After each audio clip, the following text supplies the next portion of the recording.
দুজনে ওই ফিসের থেকে এসে দিই সবাই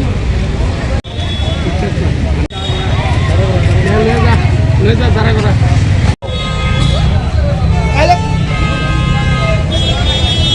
চলো চলো বাচ্চা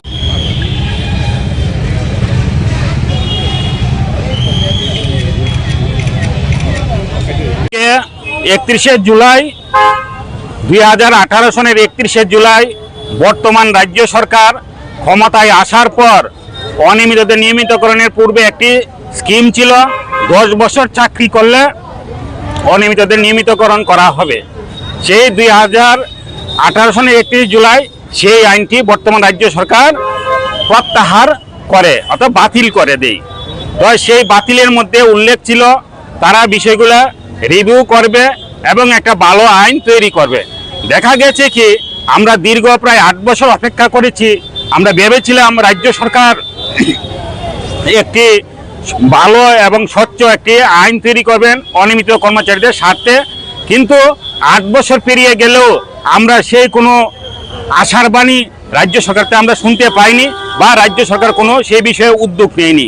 তাই এই 31 জুলাই আজকের এই দিনটি আমাদের রাজ্যের অনিয়মিত কর্মচারীরা কালো দিবস হিসাবে পালন করছি। রাজ্যের সর্বত্র বিভিন্ন যেসব জায়গা বা যে সকল অফিসে রাজ্যের অনিয়মিত কর্মচারীরা তারা কর্তব্য পালন করছে, তারা সেটি বুকে কালো ব্যাজ ধারণ করে তারা দিনটিকে কালো দিন হিসেবে ঘোষণা করছে এবং নীরব প্রতিবাদ জানাচ্ছে। সেই নিয়ে আজকে আমরা এখানে সমবেত হয়েছি।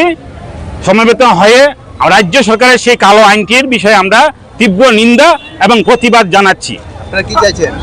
আমরা চাইছি যে অনিয়মিত কর্মচারীদের পূর্বে যেমন একটি নিয়মিতকরণ রুল ছিল, বর্তমানেও একটি সেই রুলসটি চালু করুক বা ভালো স্বচ্ছ আইন তৈরি করুক।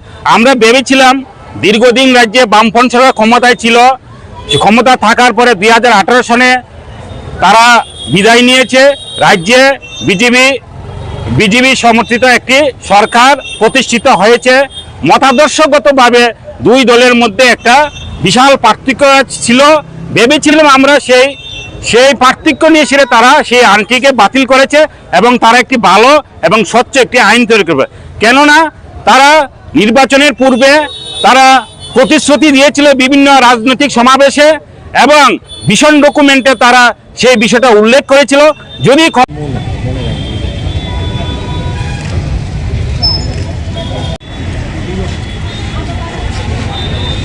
একটু এদিকে 2018 সালের 31 জুলাই অনিয়মিত কর্মচারী নিয়মিতকরণ আইন প্রত্যাহার করতে হবে। 2018 সালের 31 জুলাই অনিয়মিত কর্মচারী নিয়মিতকরণের আইন প্রত্যাহার করতে হবে। 2018 সালে অনিয়মিত কর্মচারীদের নিয়মিতকরণ দুনিয়া আর অনিয়মিত কর্মচারী 2018 সালে অনিয়মিত কর্মচারী আইন বন্ধ করে তীব্র প্রতিবাদ নিয়মিতকরণ করতে হবে, না হলে আন্দোলন। সেই অপেক্ষায় আমরা ছিলাম। দেখা গেল কি দীর্ঘদিন আমরা অপেক্ষা করার জন্য, কারণ 2018 সনের 31-এ অতি সত্বরে আরো তীব্র আন্দোলন আমরা জানাচ্ছি। এবং সম্প্রতি আমরা এই মাসের 7 তারিখ জুলাইয়ের 7 তারিখ রাজ্যের অর্থমন্ত্রীর নিকট আমরা একটা রিপ্রেজেন্টেশন জমা দিয়েছি। 24 তারিখে আমাদের ডেট ছিল আমাদের সাথে যেন সাক্ষাৎ করে বা আমাদের ডেপুটেশন গ্রহণ করে, কিন্তু আমরা সে উত্তর পাইনি।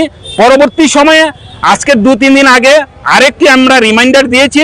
সেই রিমাইন্ডারের জন্য আমরা অপেক্ষা করছি।